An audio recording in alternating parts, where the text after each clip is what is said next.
rather unusual combination of modern technology and a daredevil willingness to take risks.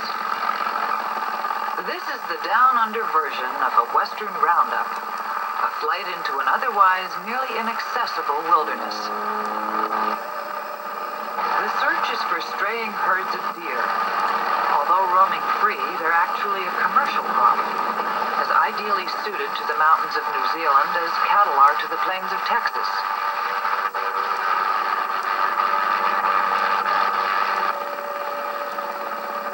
In the American West, however, cowboys use lassos to round up stray cattle.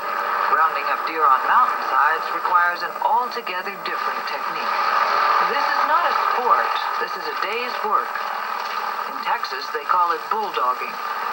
In New Zealand, they call it deer jumping.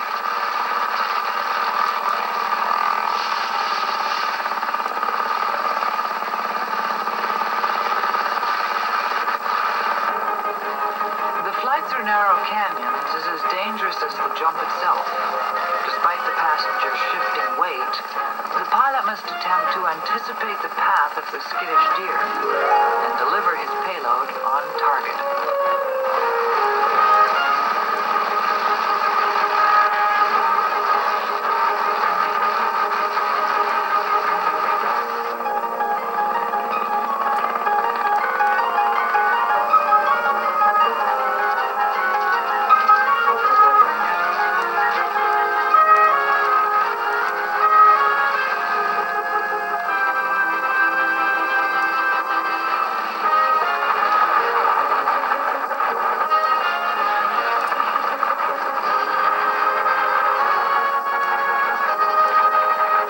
Flying cowboys of New Zealand, it